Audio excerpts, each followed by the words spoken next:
Projet A. Première partie, fin février, début mars 2020. D'après Alexander Solzhenitsyn, Paul van Ostaaien, Tolkien, Schopenhauer et Platon.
Oui, ce bruit-là ne fait plus partie de mon rêve. Ou bien si? Non. Ce sont les ouvriers dans cette maison à rénovation à côté. Mais ce vacarme, ce hurlement, ça c'est différent. Et non pas une perceuse. Plutôt une de ces souffleuses, chasseuses de feuilles mortes sur le veste. C'est terrible, affolant, écœurant. En tout cas, je me suis réveillé maintenant. La première preuve, c'est le plafond. Et la deuxième, ce torrent de pensées, de bribes de conversation, en comparaison, ma coulisse de rêve fut une promenade dans le parc. Eh bien, encore un nouveau jour qui s'annonce. On est dedans directement, sans merci. Dedans, encore précisément. Je redresse le buste, puis m'assieds sur le rebord de mon lit. Bonjour, mes jambes, mes pieds, mes orteils, soleil. Bonjour aussi, ongles à mes orteils. Oui, Marc, il devient temps que tu les tranches. Imagine-toi qu'aujourd'hui, t'es un accident de vélo ou que tu casses une tuile sur ton caillou de tête avec toutes ces rafales de nos jours. Tu vois déjà le visage de l'infirmière en te déchaussant. Au secours, un singe, un homme singe, un yéti. Oui, singe, homme, Darwin. Et il faudra dire qu'elle ne se trompe pas trop, car toi aussi, cher Marc, tu te balades dans l'espace dans un corps ayant ligne de descendance jusqu'à ses habitants d'arbres que tu ne trouves pas trop sympas, n'est-ce pas? Soit, je me lève maintenant. Me brosser les dents et tous les rituels qu'aucun singe n'ait jamais appliqués. Oui, toi aussi, tu es un de ces cadmons qui ont fait choses étranges au temps de l'Atlantide ou de la Lémurie peut-être. Ils se sont installés dans des costumes corps de singe. Ensuite, se sont pressés à le civiliser assez longtemps pour que ce nouveau spécimen de l'homo soit enfin à même d'apprendre à se brosser les dents. Progrès, j'en doute. Les singes n'ont pas de problème dentaire, tandis que moi, j'ai déjà eu un tas de plomberies et récemment tout un système de substitution mal fonctionnant. Aussi, ce chaussé, nous avons appris ce que je fais maintenant afin de pouvoir siroter un café matin quelque part en ville, gazette à la main. Un autre progrès.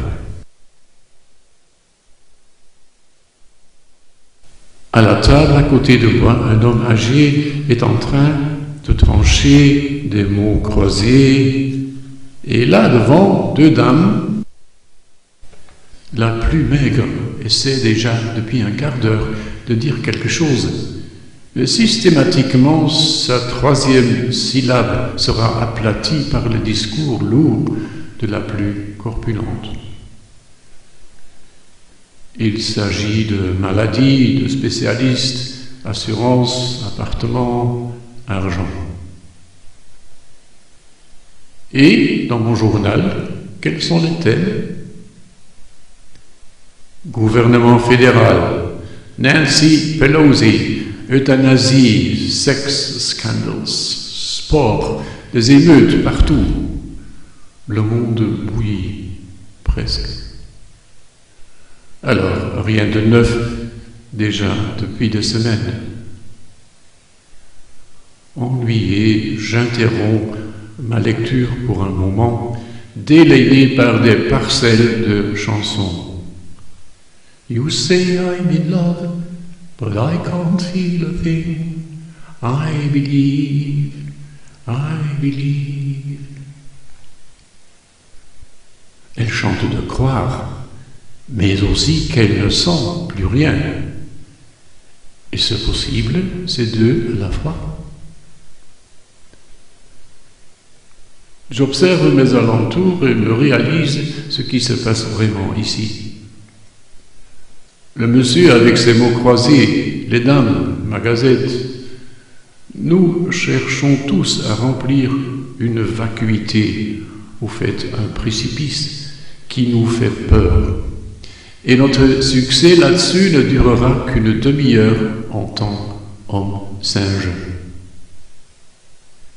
Oui, bon choix de mots, car vraiment, et encore, l'abîme est lié au séjournant mi-quadrupède hurleur des arbres. Car tous ces morceaux de pensée qui, depuis que je me suis réveillé, n'ont cessé de se débrider comme des monkeys fous qui ne donnent pas de trêve les uns aux autres, dans les cimes de ma cervelle. Et tout ce tohu wabohu cache un vide profond qu'aucun homo n'est capable à remplir ni d'en faire abstraction. Marc Cadmon, tu te rappelles de ta seconde pensée juste après ton réveil? Dedans, dans ce costume de singe civilisé, donnant l'impression de temps en temps d'être un scaphandre en mer profonde, bourrelée de gadgets qui essaient de mesurer et de calculer et de prédire. Dans notre passé lointain, un début de ce rôle mécanisé semble être intégré dans notre tête de plus en plus en forme de laptop.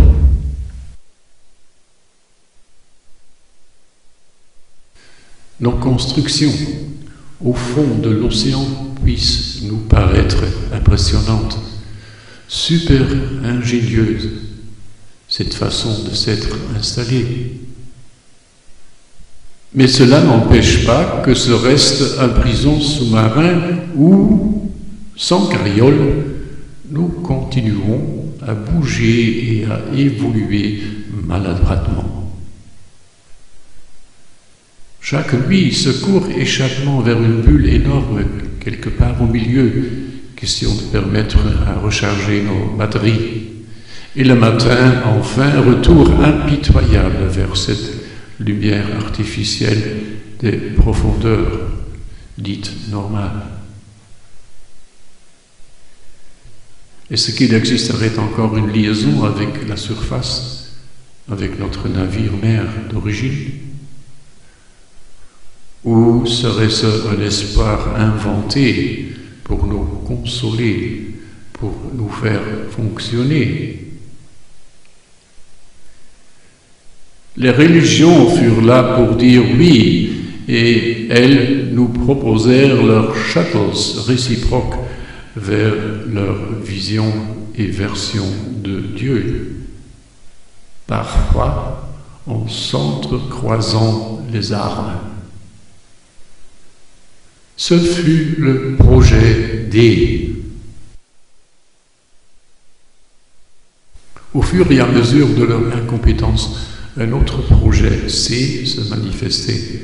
La spiritualité, l'ésotérisme emmenant un trop grand nuage de bâtonnets d'encens ou, encore pire, de rituels vains.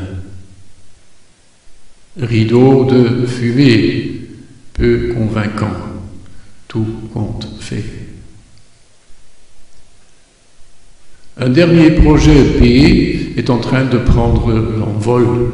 C'est l'homme cybernétique, c'est-à-dire de la micro- et nanotechnicité autour et dedans les structures physiques de l'homme singe, de l'homo singe. Moi, je ne l'attends pas. Je veux en sortir, oui, mais pas comme ça. Et non plus par la mort de façon mammifère, et par la naissance de façon mammifère. Et puis il y a l'école, le mariage et tous ces rituels, tout ce bazar. Y est-il un projet A? Un filin, un câble de secours, échelle même, vers le haut, vers le navire originel, sans détour et de sa propre force, comme si c'était un cordon ombilical. Le vieillard, avec ses mots croisés et ses taches de foi, semble avoir trouvé assez de mots solutions croisées pour le moment et il se lève tristement. Les dames ont fini leur conversation unilatérale et se jettent dans Dag Allemaal et les périodiques télévision. Et moi, j'ai la journée libre, encore une fois, ainsi qu'un peu d'argent, je ne peux pas me plaindre. Il y a une peinture au mur du café, un chalutier quelque part dans un port. La mer. Oui, c'est vers elle que j'irai aujourd'hui pour tâcher de remplir mon gouffre personnel de sens. Excellente idée.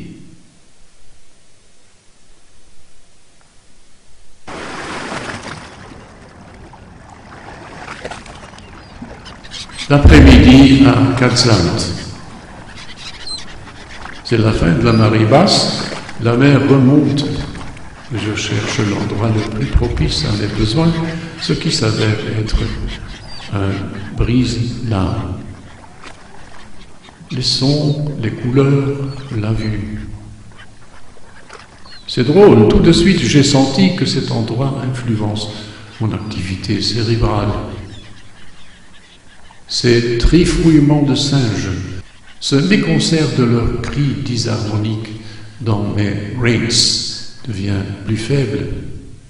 Le vide se remplit avec une substance bienfaisante. La mer se montre plus efficace que mon journal, que ces mots croisés. Les hordes et leur bavardage, caquetage, ils partent de vue et d'ouïe. Je ne dois plus les effacer chaque 5 minutes. C'est aussi dû aux brises ondes. Il accentue et augmente l'effet. L'horizon, le claquement des ondes, l'infini, l'attente, l'ondulation, le vent qui me caresse le visage, les oreilles. Ils ne brisent pas grand-chose, ces brises-là n'arrêtent rien, et pourtant ils sont très importants pour mon âme, mon bien-être, ma conscience. C'est comme cela que se présente le cordage vers la surface à laquelle je pensais ce matin au café. En tout cas, c'est un début de câble. Mais pour combien de temps? Et ce soir, revenu chez moi, où il n'y a pas de mer, mais pas une eau agitée de rivière. Même si je bivouaquais ici, serait l'effet durable? Jusqu'à quand? L'habitude tuera l'effet, peut-être, certainement.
On y est.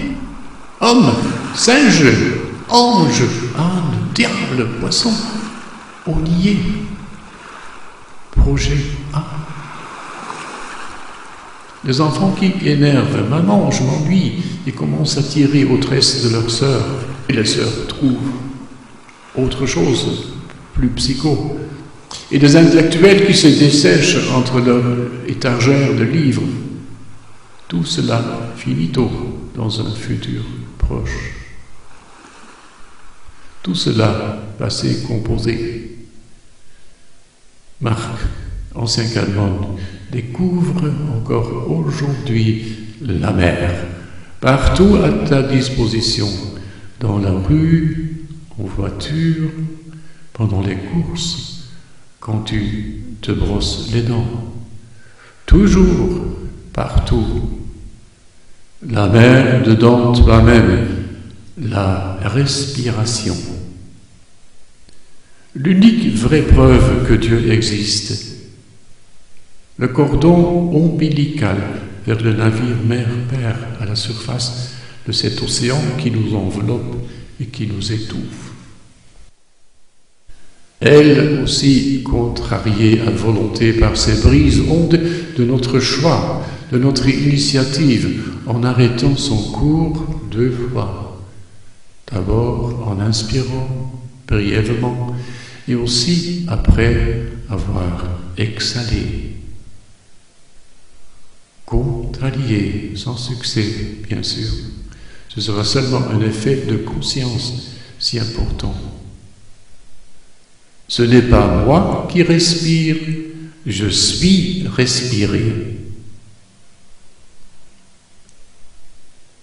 Bonjour dune, bonjour sable, bonjour fleur des dunes, plune.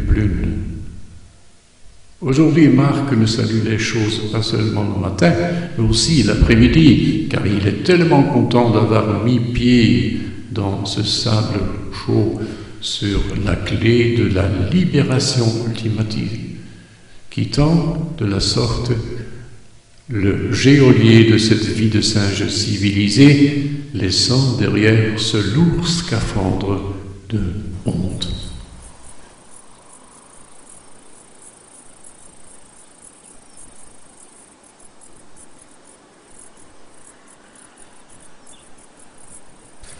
Interrompant mon trajet de retour, je fais un stop. Un village où, il y a déjà 40 ans, j'avais pris le risque de me jeter dans l'inconnu, courageux, ensemble avec la femme de ma vie. Sans la moindre peur, tous les deux. Ce fut dans une grande vieille maison dont le propriétaire s'appelait Achille, sûrement décédé. « Allô, Achille, c'est que t'as ?» Nous avions la permission de partager le bois derrière nos 2 maisons, son bois, ainsi qu'un bout de terre vague entre 2 rangées de hauts peupliers, si typiques pour la région. Un endroit plein de fougères, de courbes Fibonacci partout. À l'époque, pour moi, Phoebe fut encore un inconnu. Steiner n'en avait pas parlé. C'était là que, pour la première fois de ma vie, j'avais commencé à jardiner, à prendre des semences entre mes doigts, à essayer de les comprendre avant de les semer. Des semences. Ce n'était pas longtemps avant l'année de Orwell, qui dans son livre nous avait préparé contre l'apogée odieuse du mensonge parfait, le doublespeak, le règne du lying enterprise. Ce fut également l'année de l'avant-dernière conjonction de Saturne et de Pluton. La dernière fut en janvier dernier. Qu'est-ce que ça veut dire? Ça veut dire une période de grands événements, bouleversements suivra certainement bientôt. Surtout parce que cette fois, Jupiter a décidé de s'y mêler. La première fois depuis le déclin des Templiers, il y a 700 ans.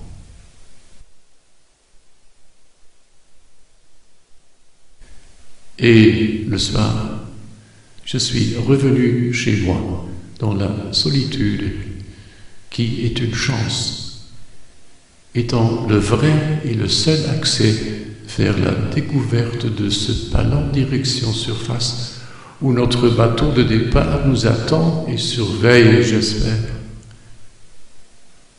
Temps alors pour ma méditation du soir. Je commence par inhaler, sans manquer le premier brise-lames. C'est le début de la méditation semence.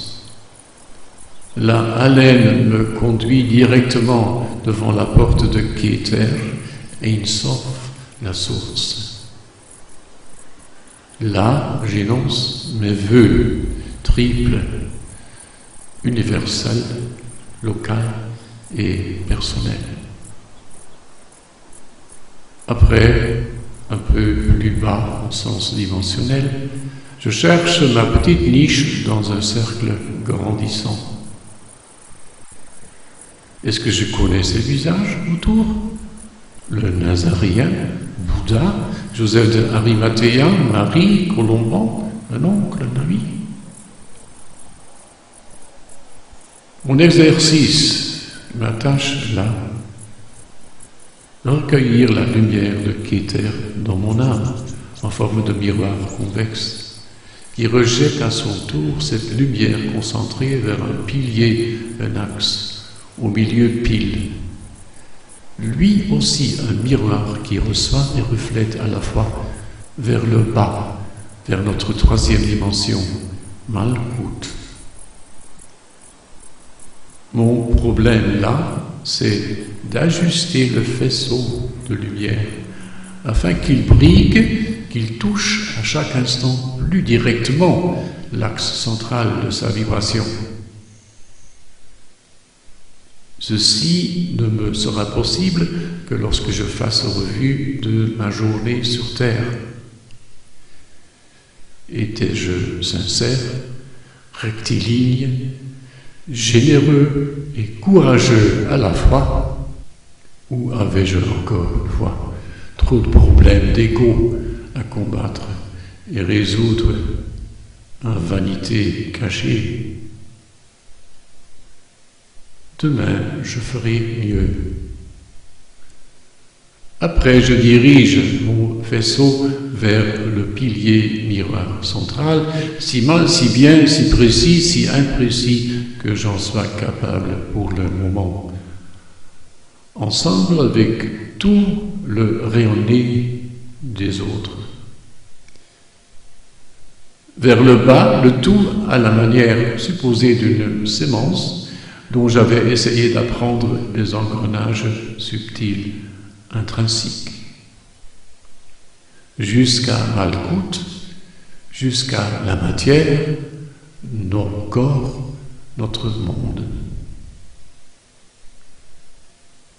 Que mes vœux se réalisent, mes souhaits devant la porte vers Kéter, quand le temps sera mûr, dont j'espère que cela ne tardera trop. Ein Sof, Dieu déesse, aussi dedans nous-mêmes.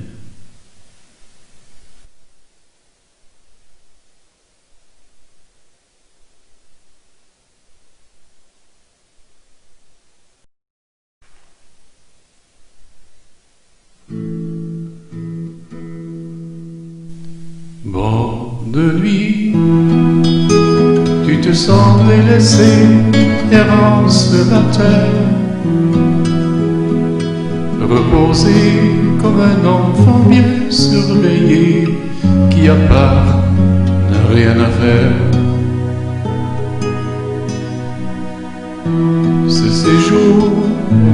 réalité faite à ta mesure.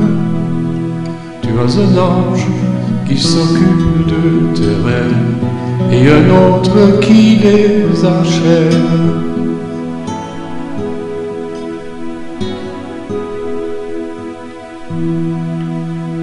Faut t'attendre jusqu'à ce que s'installe un vent très gentil. Cette nuit, tu visites un navire natal où les tables seront servies.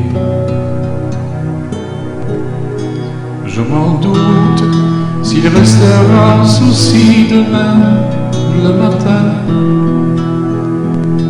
Pour de nuit, peut-être de nectar, un vin aura embaumé tout chagrin.